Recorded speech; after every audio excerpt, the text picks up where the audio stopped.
أعوذ بالله من الشيطان الرجيم بسم الله الرحمن الرحيم وقدمنا إلى ما عملوا من عمل فجعلناه هباء منثورا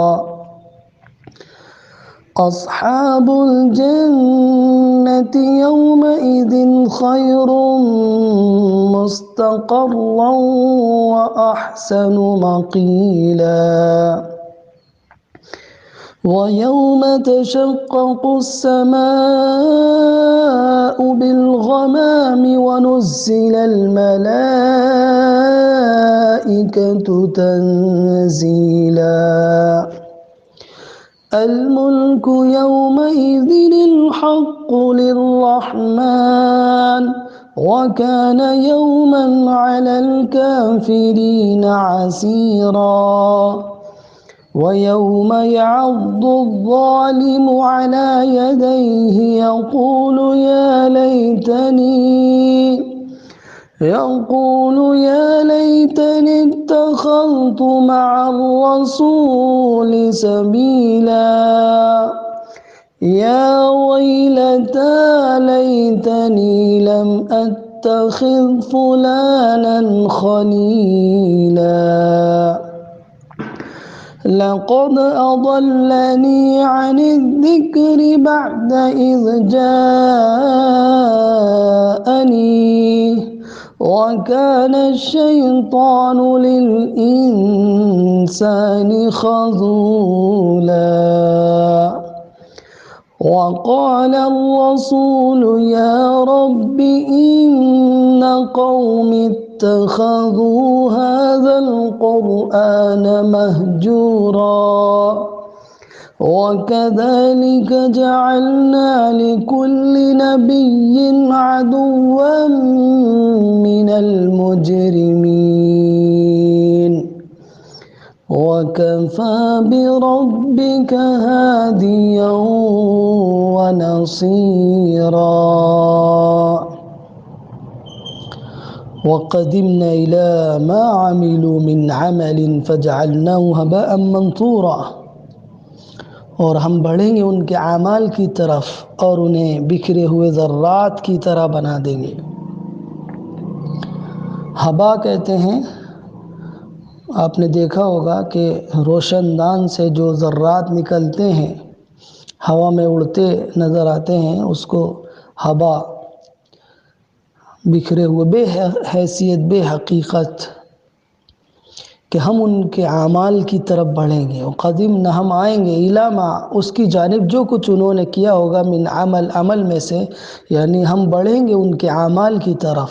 فجعلناه هباء منثورا، تو ہم ان کو بکھرے ہوئے ذرات کی طرح بے حقیقت بنا دیں گے۔ اصحاب الجنة يومئذ خیر مستقرا واحسن مقیلا، اس دن اہل جنت کا بہترین ٹھکانہ ہوگا۔ اصحاب الجنتی، جنت والے، یومئذ، اس دن، خیر مستقرا، بہترین ٹھکانے والے ہوں گے، واحسن مقیلا، اور دوپہر گزارنے کے لیے اچھی جگہ ان کو ملے گی۔ وَيَوْمَ تَشَقَّقُ السَّمَاءُ بِالْغَمَامِ وَنُزِّلَ الْمَلَائِكَةُ تَنزِيلًا، اور جس روز آسمان بادل سے پھٹ جائے گا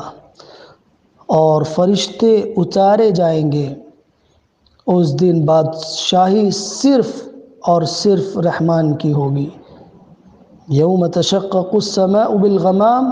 ونزل الملائکۃ تنزیلا، اور جس روز آسمان بادل سے پھٹ جائے گا، فرشتے اتارے جائیں گے۔ الملک یومئذ الحق للرحمن، اس دن حقیقی بادشاہی صرف رحمان کی ہوگی۔ وَكَانَ يَوْمًا عَلَى الْكَافِرِينَ عَسِيرًا، اور وہ دن کافروں کے لیے بڑا سخت ہوگا، بڑا دشوار ہوگا۔ وَيَوْمَ يَعَضُّ الظَّالِمُ عَلَى يَدَيْهِ يَقُولُ يَا لَيْتَنِي اتَّخَذْتُ مَعَ الرَّسُولِ سَبِيلًا، اور جس روز ظالم اپنے ہاتھوں کو چبائیں گے اور کہیں گے کاش میں نے رسول کے ساتھ رائے اختیار کی ہوتی، اور ہائے افسوس یا ویلتا لیتنی لم اتخذ فلانا خلیلا، ہائے افسوس کاش میں نے فلاں کو دوست نہ بنایا ہوتا۔ لقد اضلنی عن الذکر بعد اذ جاءنی، اس نے مجھ کو یاد دہانی سے بھٹکا دیا جبکہ وہ میرے پاس آئی تھی۔ وَكَانَ الشَّيْطَانُ لِلْإِنسَانِ خَذُولًا، اور شیطان انسان کو ذلت و رسوائی میں مبتلا کر کے چھوڑتا ہے۔ وَكَانَ الشَّيْطَانُ لِلْإِنسَانِ خَذُولًا، اور شیطان انسان کو کے لیے بے وفا ہے، دھوکے باز ہے، تنا چھوڑنے والا ہے۔ وقال الرسول یا رب ان قوم اتخذوا هذا القرآن مہجورا، اور رسول کہے گا اے میرے پروردگار بلا شبہ میری قوم کے لوگوں نے قرآن کو ناقابل توجہ قرار دیا، مہجورا یعنی اس کو چھوڑ دیا۔ وَكَذَلِكَ جَعَلْنَا لِكُلِّ نَبِيٍّ عَدُوًّا مِّنَ الْمُجْرِمِينَ وَكَفَى بِرَبِّكَ هَادِيًا وَنَصِيرًا، اور اسی طرح ہم نے جرائم پیشہ لوگوں کو ہر نبی کا دشمن بنا دیا، اور تمہارا رب رہنمائی اور مدد کے لیے کافی ہے۔ یہ سورہ فرقان کی آیت نمبر 23 سے ہم نے پڑھنا شروع کیا، اور آیت نمبر 31 تک ہم اس کا ترجمہ کر کے پہنچے ہیں۔ تو اللہ تعالیٰ نے فرمایا، بات چل رہی تھی یہاں پر ان کے اعتراض اور ان کے جوابات کی، جو مشرکین مکہ نبی صلی اللہ علیہ وسلم پر اعتراضات کر رہے تھے، ان قرآن پر اعتراض کر رہے تھے، رسالت پر اعتراض کر رہے تھے، فرشتوں کی مانگ کر رہے تھے، اللہ کو دیکھنے کو کہہ رہے تھے۔ اس سلسلے میں یہاں گفتگو چل رہی تھی، تو اللہ تعالیٰ کہہ رہا ہے کہ ان لوگوں کو اپنی جن خدمات اور جن کارناموں پر بڑا ناز ہے، اور جن کی بنا پر وہ یہ سمجھتے ہیں کہ اس دنیا میں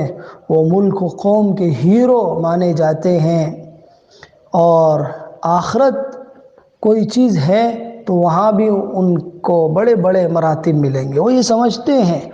کہ اگر 1% آخرت آئی بھی، واقع بھی ہوئی، تو ہم جس طرح دنیا میں یہاں سرداری کرتے ہیں اور دنیا میں بڑے سمجھے جاتے ہیں، عہدہ منصب ہمارے پاس ہے، اسی طرح وہاں پر بھی ہمارے مقام و مرتبے ہوں گے، بڑے بڑے بلند و بالا ہم عہدوں اور منصبوں پر ہوں گے۔ اللہ کہہ رہا ہے کہ ہم ان کے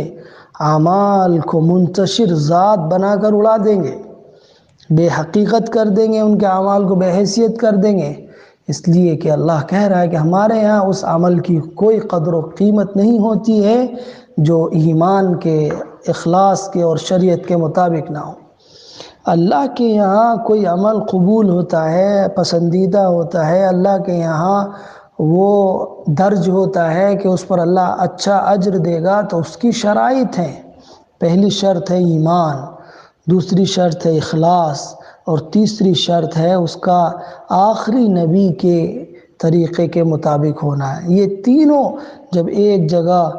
جمع ہو جاتی ہیں تو وہ عمل اللہ کے نزدیک محبوب ہوتا ہے، اور وہ عمل اسلامی کہلاتا ہے۔ اس میں سے ایک چیز بھی چھوٹ جائے تو اللہ کے یہاں وہ عمل قابل قبول نہیں ہوتا۔ تو ان کے پاس تو نہ ایمان ہے، نہ اخلاص ہے، نہ نبی کی پیروی کر رہے ہیں، تو ان کے عمل کی ہمارے یہاں کیا حیثیت؟ کوئی وقت نہیں، کوئی قدر و منزلت نہیں۔ ان کے عمل کو بے حیثیت اللہ نے قرار دیا یہاں پر کہ وَقَدِمْنَا إِلَىٰ مَا عَمِلُوا مِنْ عَمَلٍ، کہ ہم خود ان کے عمل کی طرف بڑھیں گے، اور ہم ان کو ان کے عمل کا بدلہ ان کو یہ دیں گے جس کو یہ سمجھ رہے تھے دنیا میں کہ وہ ان کو فَجَعَلْنَاهُ هَبَاءً مَنْثُورًا، ہم اس کو ہوا میں اڑا دیں گے۔ ان کے عمل کو کی کوئی وقت ہمارے یہاں نہیں ہوگی۔ انتہائی حقارت کی دلیل ہے، اللہ تعالیٰ نے فرمایا کہ جو اس چیز میں مبتلا ہے کہ ہمارے یہاں ان کو کوئی بدلہ ملے گا،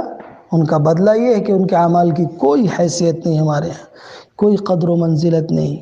کوئی عمل ان کے قابل قبول نہیں ہوں گے، ان کو ریت کے بکھرے ہوئے ذرات کی طرح بے حقیقت اور بے وزن قرار دیا جائے گا۔ تو یہاں اللہ تعالیٰ نے وہ جو گھمنڈ کر رہے تھے اپنی اعمال پر کہ وہ مکہ میں رہتے ہیں تو حاجیوں کی خدمت کرتے ہیں، عمرہ کرنے والوں کے کام آتے ہیں اور صلہ رحمی کرتے ہیں، کھانا کھلاتے ہیں، لیکن چونکہ وہ آخری نبی کو نہیں مانتے، اس پر ایمان نہیں رکھتے، اس کی تعلیمات کو قبول نہیں کرتے، اس کی پیروی نہیں کرتے، تو اللہ نے کہا کہ ہمیں ضرورت نہیں ہے تمہارے اعمال کی، چاہے کتنے ہی بڑے ہوئے کیوں نہ ہو، تمہاری نظروں میں ان اعمال کی کتنی حیثیت ہو، کتنی قدر ہو، لیکن اللہ کہہ رہا ہے کہ ہمارے یہاں اس کی کوئی قدر نہیں، کوئی وزن نہیں ہمارے یہاں، ہم اس کو بالکل بے وزن کر دیں گے۔ اور کر دیا اللہ نے، فَجَعَلْنَاهُ هَبَاءً مَنْثُورًا، بالکل اڑے ہوئے ذرات جن کی کوئی حیثیت نہیں ہوتی، کوئی وہ کچھ ان سے ہوتا نہیں ہے، نہ وہ وزنی ہوتے ہیں، یہ بے وزن اور بے حقیقت اور انتہائی حقارت کے لیے اللہ تعالیٰ نے یہ بات یہاں فرمائی ہے۔ آگے فرمائیں کہ اصحاب الجنت خیر یومئذ خیر مستقر واحسن مقیلا، یہ اس کے مقابلے میں ہے کہ وہ دنیا میں ایسے لوگوں کو بڑا حقیر سمجھتے تھے کہ ان کے پاس کیا ہے، حقارت کی نگاہ سے دیکھتے تھے۔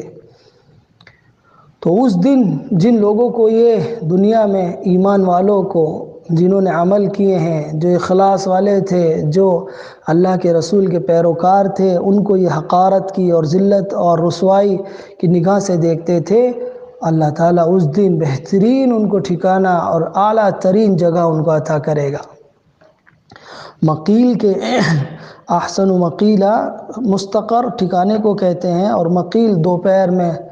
ایسی جگہ جہاں قیلولہ کیا جائے اس کے لیے استعمال ہوتا ہے، لیکن یہ عام مراد ہے، بہترین اللہ تعالیٰ ان کو وہاں ٹھکانہ عطا کرے گا۔ تو اہل جنت کے لیے انتہائی سہل اور آرام دہ جگہ ہوگی وہاں پر، جبکہ وہاں شدید گرمی، تپش کے دن اور دوپہر میں آرام کا ٹھکانہ لوگ تلاش کریں گے، کسی کو نہیں مل رہا ہوگا، تو اللہ تعالیٰ اہل جنت کو آرام کرنے کا اچھا انتظام اور اہتمام ان کا کیا جائے گا، ان کو بہترین جگہ میں رکھا جائے گا۔ وَيَوْمَ تَشَقَّقُ السَّمَاءُ بِالْغَمَامِ وَنُزِّلَ الْمَلَائِكَةُ تَنزِيلًا، اور جس دن آسمان پھٹ جائے گا، بادل سے چھٹ جائے گا آسمان، اور فرشتے اتریں گے وہاں پر۔ یہ بھی اسی جواب کا حصہ ہے جو فرشتوں کو دیکھنے کا مطالبہ کرنے والے لوگ کر رہے تھے کہ ہم فرشتوں کو دیکھنا چاہتے ہیں، تو اللہ کہہ رہا ہے کہ جس دن یہ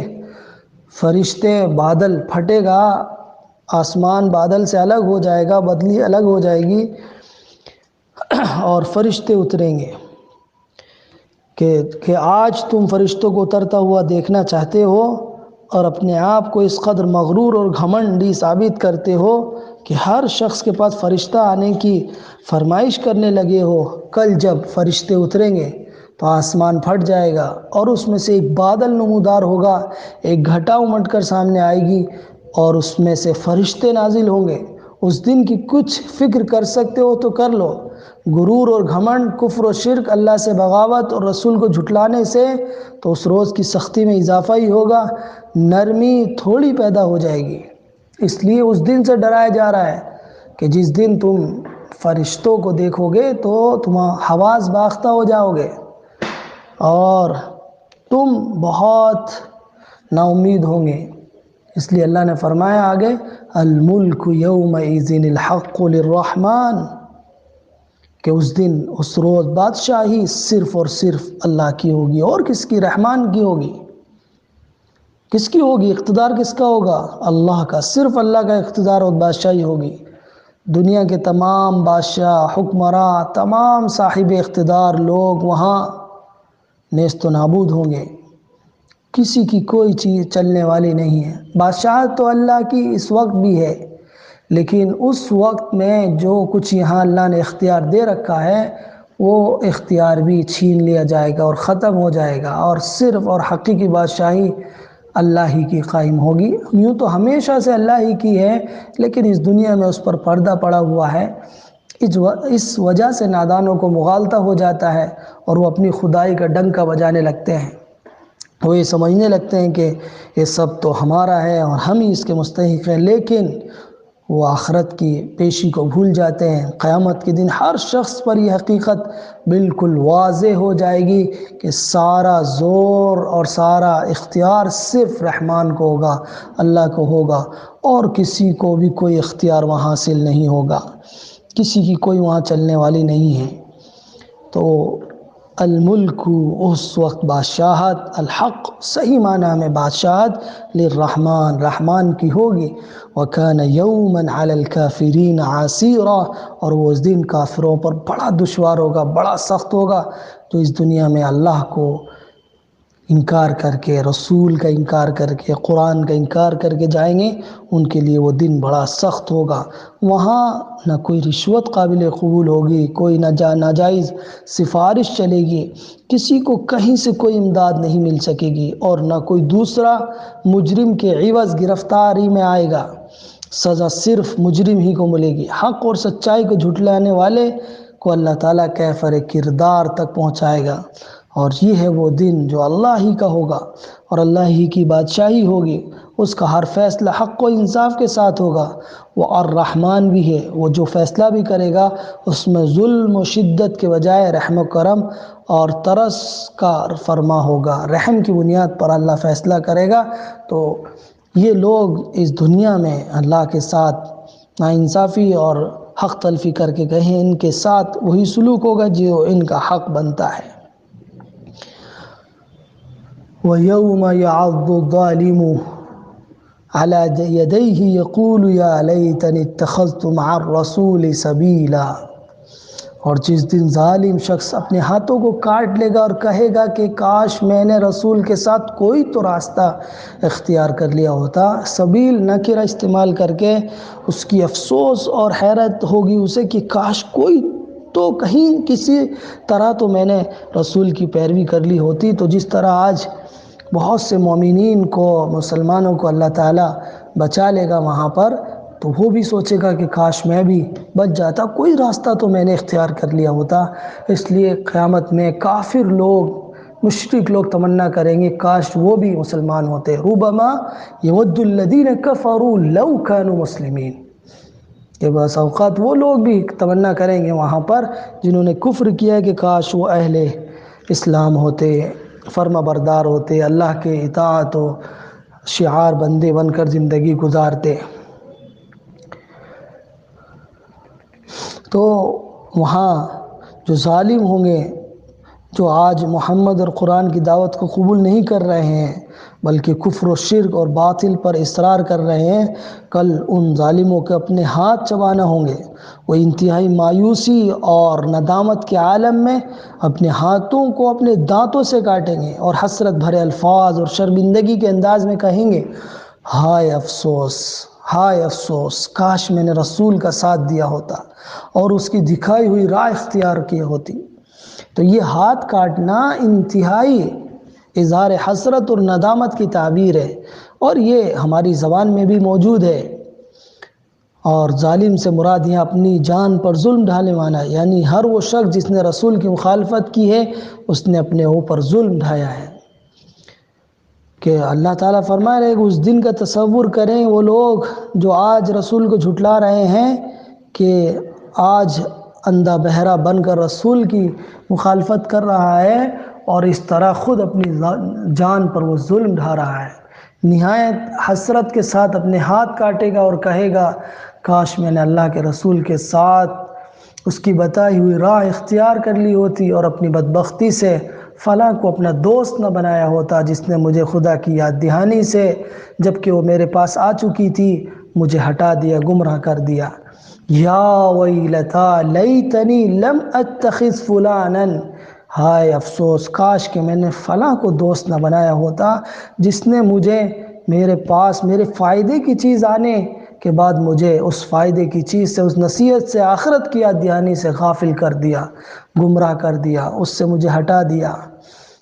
لقد اضلنی عن الذکر بعد اذ جانی، میرے پاس میری یاد دہانی آ گئی تھی لیکن اس نے، اس دوست نے، اس خلیل نے مجھے اس سے برگشتہ کر دیا اور گمراہی میں ڈال دیا مجھے۔ کان الشیطان للانسان خذولا، اور شیطان تو انسان کو دھوکہ دینے والا ہے، اس کے ساتھ بے وفائی کرنے والا ہے۔ خذول کہتے ہیں کہ معنی ہوتے ہیں جو وقت پر ساتھ چھوڑ دے، بے وفائی کرے اور غداری کرے۔ تو وہ کہے گا کاش میں نے فلاں پیشوا اور فلاں لیڈر کو، فلاں پیر کو، فلاں پوپ کو، پادری کو، پجاری کو اور فلاں نیتا اور رہنما کو اور ہیرو کو دوست نہ بنایا ہوتا، جس نے مجھے رائے حق سے بھٹکا کر گمراہ کر دیا۔ دراصل شیطان نے مجھے بہکایا اور دھوکہ دیا۔ شیطان تو در حقیقت ہی دھوکے باز ہے اور ساتھ چھوڑ کر الگ ہو جانے والا ہے، فراڈ کرنے والا ہے، اور اپنے پیچھے چلنے والوں کو گمراہی میں مبتلا کر کے چل دینا اس کا مشغلہ ہے۔ جب وہ دیکھتا ہے کہ لوگ گمراہی میں پڑ گئے ہیں، نافرمانی میں لگ گئے ہیں، تو وہ ان کو چھوڑ کر چلا جاتا ہے۔ تو یہاں اس آیت کا ایک خاص پس منظر بھی ہے اور عمومی مفہوم بھی ہے۔ خاص پس منظر یقول یا ویلتی یا ویلتی یا لیتنی لم اتخذ فلانا خلیلا، کہ کاش میں نے فلاں کو دوست نہ بنایا ہوتا۔ یہ آیت ایک خاص واقعے میں نازل ہوئی ہے، مگر جیسا میں نے بتایا کہ اس واقعے کا حکم عام بھی ہے اور اس آیت کا مطلب عام بھی ہے۔ واقعہ یہ ہے کہ عقبہ ابن ابی معیط مکہ کے مشرک سرداروں میں سے تھا۔ اس کی عادت یہ تھی کہ جب وہ کسی سفر سے واپس آتا تو شہر کے معزز لوگوں کی دعوت کرتا تھا اور اکثر رسول اللہ صلی اللہ علیہ وسلم سے بھی ملا کرتا تھا۔ ایک مرتبہ اپنی عادت کے مطابق اس نے معززین کی دعوت کی اور رسول اللہ صلی اللہ علیہ وسلم کو بھی اس دعوت میں بلایا۔ جب اس نے آپ صلی اللہ علیہ وسلم کے سامنے کھانا رکھا تو آپ نے فرمایا کہ میں تمہارا کھانا اس وقت تک نہیں کھا سکتا جب تک تم اس بات کی گواہی نہ دو کہ اللہ تعالیٰ ایک ہے، اس کا کوئی شریک نہیں اور اسی کی تنہا عبادت کرنی ہے، کوئی اس کے ساتھ ساجھی و شریک نہیں ہے، اور یہ کہ میں اللہ کا رسول ہوں۔ تم یہ کہو تو میں تمہارا کھانا کھاؤں گا ورنہ میں تمہارا کھانا نہیں کھاؤں گا۔ عقبہ نے یہ کلمہ پڑھ لیا اور رسول اللہ صلی اللہ علیہ وسلم نے شرط کے مطابق کھانا تناول فرما لیا۔ اور اس زمانے میں کسی مہمان کا میزبان کے گھر سے بنا کھائے چلے جانا یہ بہت بڑی رسوائی ہوتی تھی اور بہت بڑا مسئلہ بن جاتا تھا، بڑی جگہزائی اس کی ہوتی تھی۔ تو اس لیے اس نے یہ کلمہ پڑھ لیا تھا۔ عقبہ کا ایک گہرا دوست تھا، منافقین کا سردار، رئیس المنافقین ابی بن خلف۔ جب اس کو پتہ لگا، اس کے یہاں یہ خبر پہنچی تو کہ عقبہ مسلمان ہو گیا ہے، تو وہ بہت غصہ ہوا، ناراض ہوا، برہم ہوا۔ فوراً عقبہ کے پاس آیا اور کہا کہ تم نے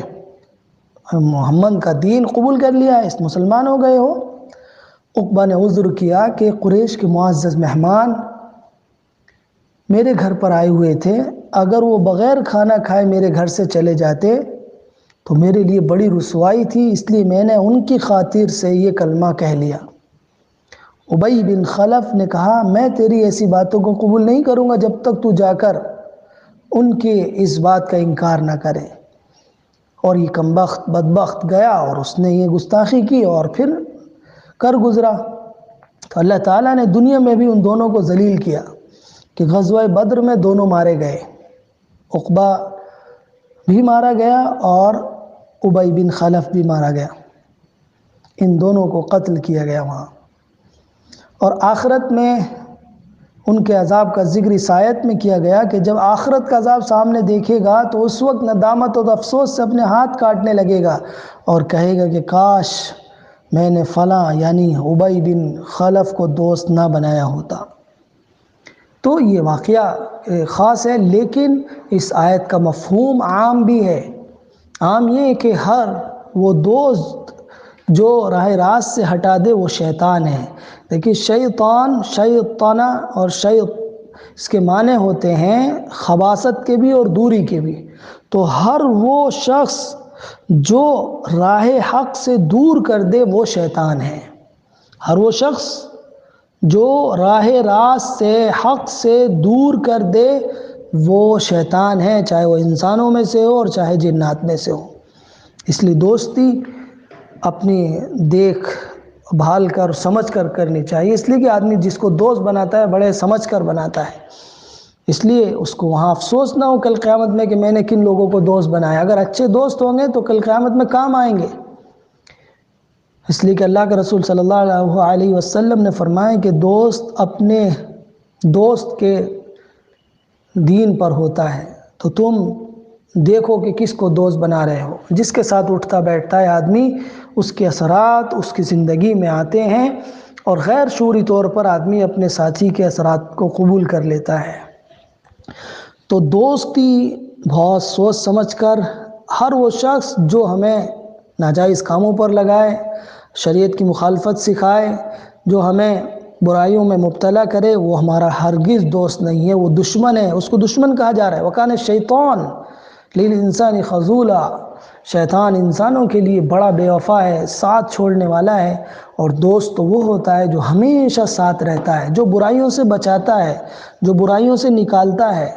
جو شریعت پر عمل کرنا سکھاتا ہے، جو اسلام پر چلنا بتاتا ہے، جو اس دنیا میں بھی حق کے ساتھ اس کے کھڑا رہتا ہے اور آخرت میں بھی اس کا ساتھ دے گا۔ وہ دوست آخرت میں بھی کام آئے گا۔ اس لیے دوستی بہت سنبھال کر کرنی چاہیے، کہیں ایسا نہ ہو کہ یہ دوستی کل قیامت میں ہمارے لیے وبال جان بن جائے۔ اس دنیا میں بھی وبال جان ہوتی ہے اور آخرت میں بھی وبال جان ہوتی ہے۔ اس لیے آپ نے فرمایا کہ انسان جو ہوتا ہے وہ اپنے دوست کے دین اور طریقے پر چلا کرتا ہے۔ اس لیے دوست بنانے سے پہلے خوب غور کر لیا کرو کہ کس کو دوست بنا رہے ہو۔ وہ دوست جو شریعت سے دور کرتا ہے دوست نہیں ہوتا، دشمن ہوتا ہے۔ تو وہ ساتھ چھوڑنے والا ہوتا ہے، پھنسا دیتا ہے، گناہوں میں لگا دیتا ہے۔ تو اللہ تعالیٰ نے فرمایا کہ وَكَانَ الشَّيْطَانُ لِلْإِنسَانِ خَذُولًا، کہ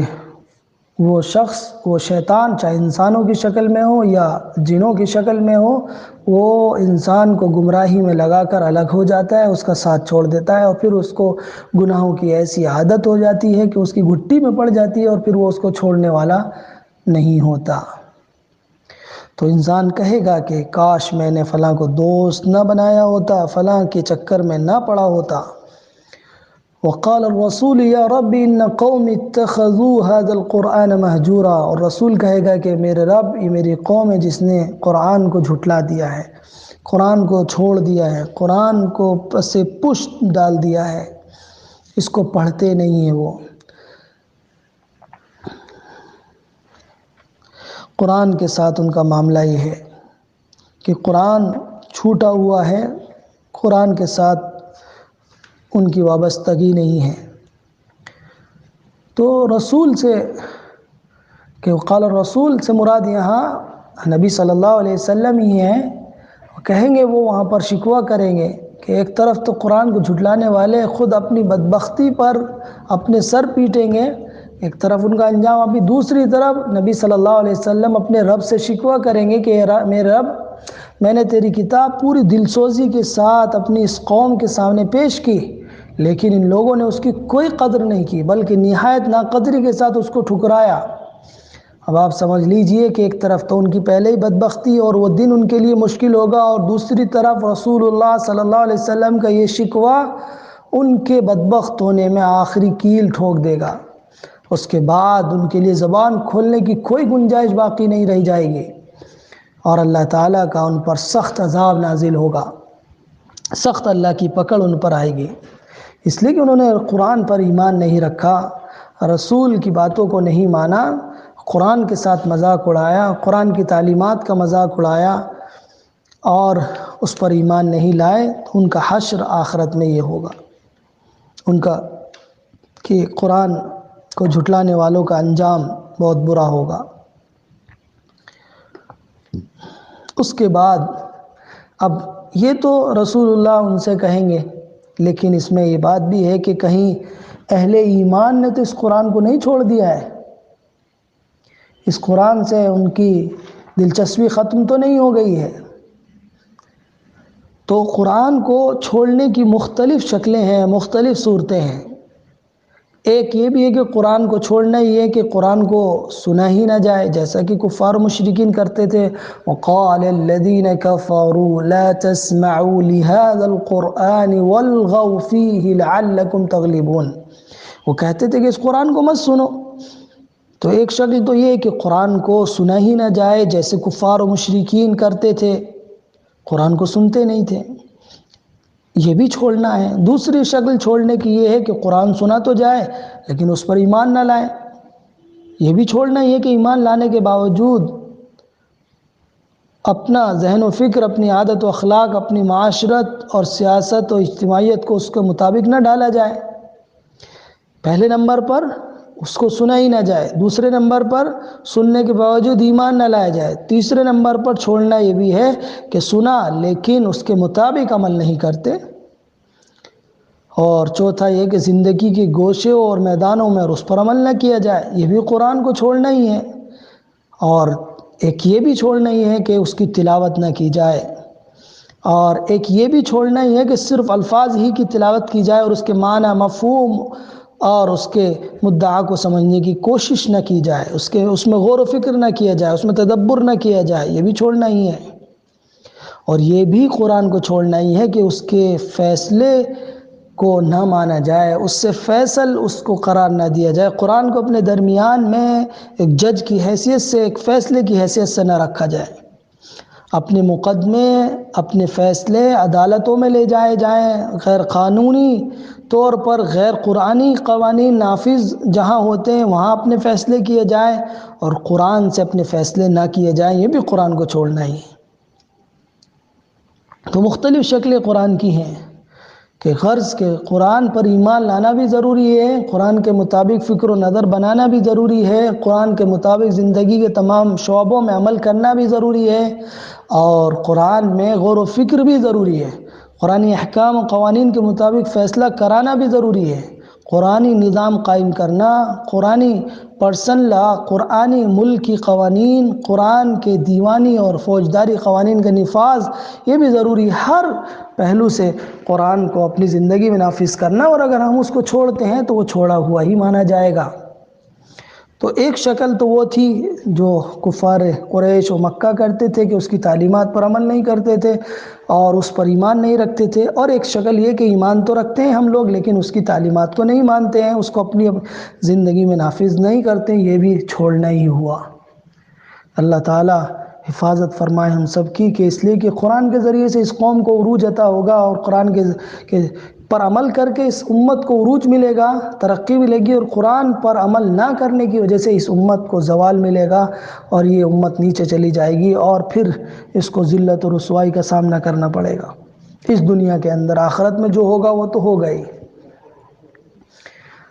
آگے فرمایا اللہ تعالیٰ وَكَذَلِكَ جَعَلْنَا لِكُلِّ نَبِيٍّ عَدُوًّا مِّنَ الْمُجْرِمِينَ وَكَفَىٰ بِرَبِّكَ هَادِيًّا وَنَصِيرًا۔ یہ نبی صلی اللہ علیہ وسلم کو اس آیت میں تسلی دی گئی ہے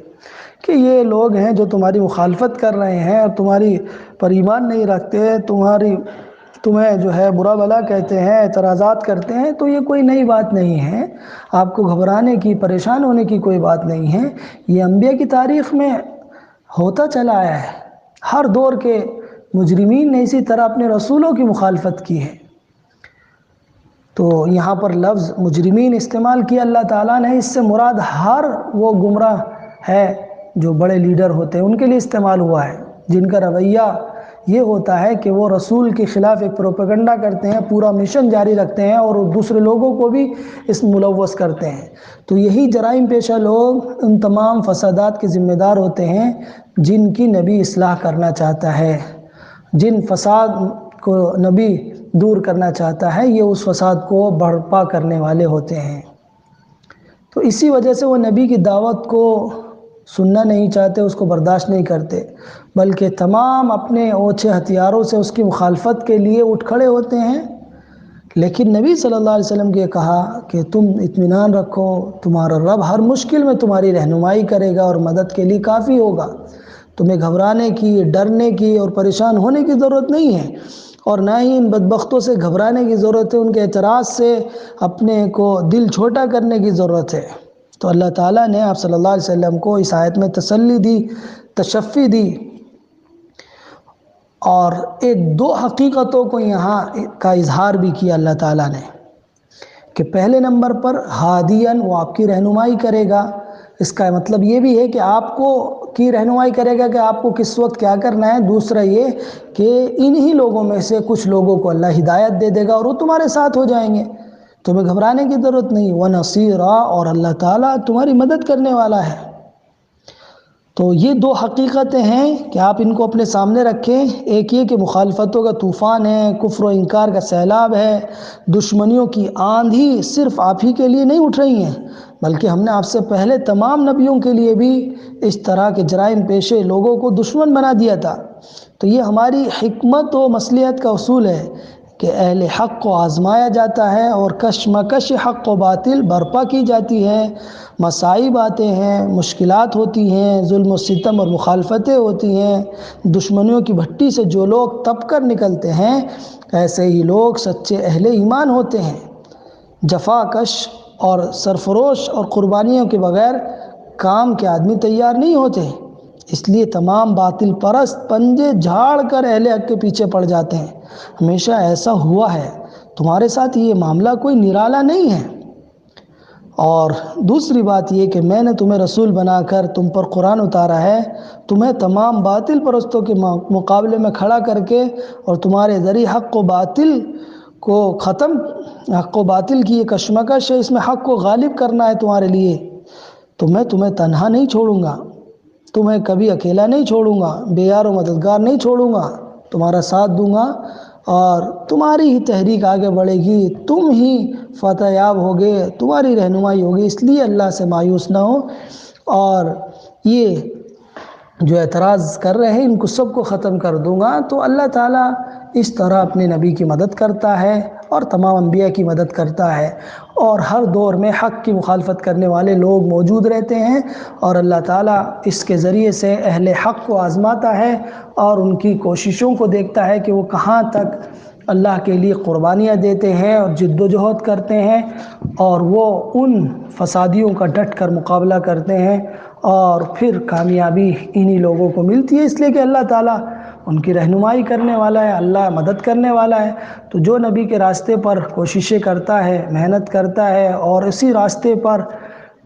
اللہ کے دین کو غالب کرنے کی کوشش کرتا ہے، جس راستے پر آخری نبی چلے ہیں، تو اللہ اس کا مددگار ہوتا ہے اور اللہ اس کی رہنمائی کرنے والا ہوتا ہے۔ جس طرح اس نے اپنے نبی کے لیے یہ آیت نازل کی ہے، اسی طرح اس امت کے وہ لوگ جو اس قرآنی آیات کے مطابق لوگوں کی اصلاح کریں گے اور اس دین کو لوگوں تک پہنچائیں گے اور لوگوں کی مخالفتیں ہوں گی، تو اللہ تعالیٰ ان کی رہنمائی کرے گا اور ان کی مدد کرے گا۔ السلام علیکم ورحمۃ اللہ وبرکاتہ۔